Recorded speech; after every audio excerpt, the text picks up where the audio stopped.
1. Counterpart. This show from U.S. cable channel Starz is everything you hoped Channel 4's Electric Dreams would be, an engrossing, intelligent and adult science fiction drama. Counterpart is an espionage story told through a Philip K. Dick lens connecting two parallel Earths, one which took a different path post-Cold War.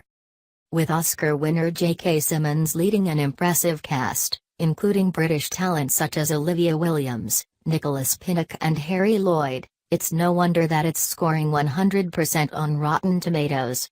A second season has already been commissioned, so now is the time to get on board the Counterpart bandwagon. Cameron K. McEwen. 2. Channel Zero.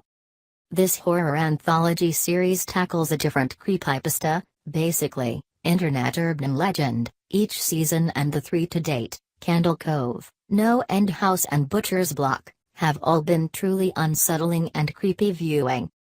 The 6-episode run and anthology format give it a freedom that means you genuinely have no idea what's coming, which, when it involves creatures who literally eat your memories, is about as scary as you can get.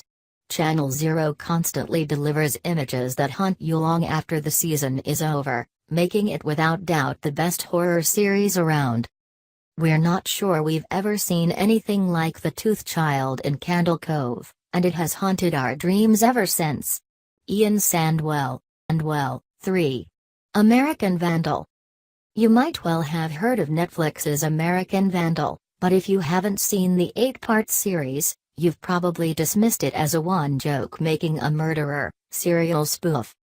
It does indeed start out along those lines, expertly taking off the earnest tone and narrative gimmicks employed by the current rash of true crime docu-series. But across its first season, something happens. American Vandal, a show about a troublesome high school slacker accused of spray painting 27 dicks on faculty cars, digs deep into U.S. teen culture and the struggles of adolescence. The end result is something funny, sad and compelling. We can't recommend it highly enough. Morgan Jeffrey. 4. This Country. Available on BBC One, BBC Three and iPlayer. Daisy May Cooper and Charlie Cooper's mockumentary has just returned for Series 2 on BBC iPlayer, so there's no better time to introduce yourself to the Mucklows.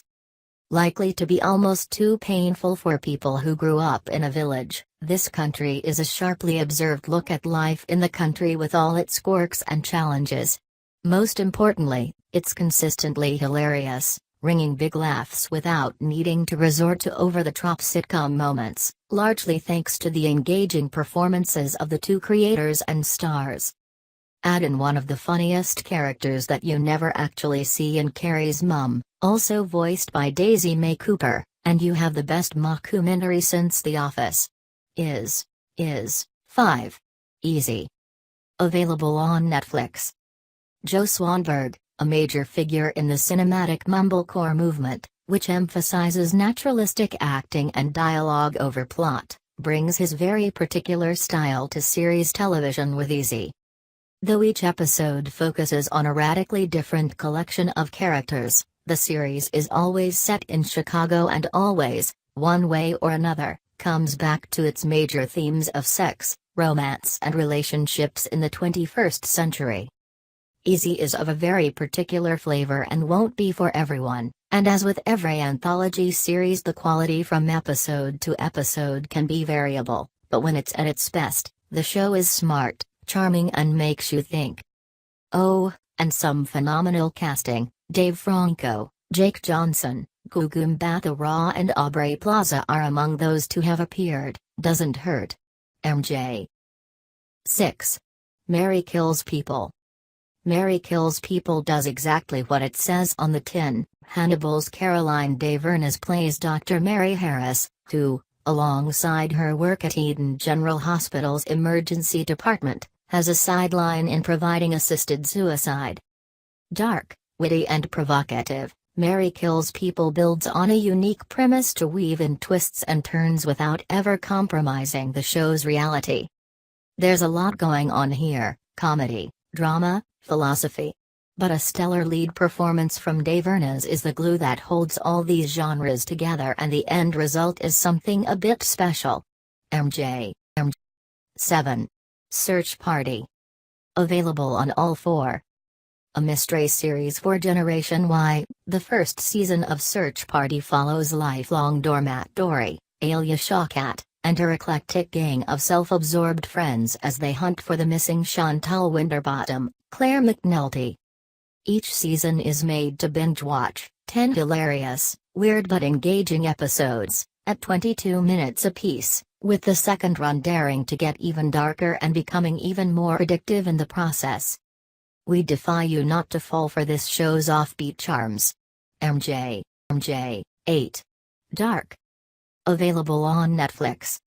Hailed as the new Stranger Things when it first hit Netflix, this complex German time travel horror series hasn't caused the levels of buzz we might have expected. This could be because it's very complicated, following 3 different timelines involving multiple characters at different ages, but take it from us, there are serious rewards for the patient. Once you're hooked, Dark has you. And the good news is, a second season is incoming. Rosie Fletcher. 9. High Maintenance. Available on Sky Atlantic. Created by ex-husband and wife team Benson Clare, who also stars as the guy, the show's episode linking drug dealer, and Katja Blichfeld, High Maintenance is slightly deeper than the high concept suggests, telling the story of NYC's varied inhabitants through the eyes of their shared crypt keeper of weed. Wrapping the New York grittiness of girls and the surrealist humor of party down around shortcut-style vignettes is a smart move. The where are we going to end up this time? Moorishness of our nameless sort of protagonist undercut by the characters they meet, and the lives that they lead.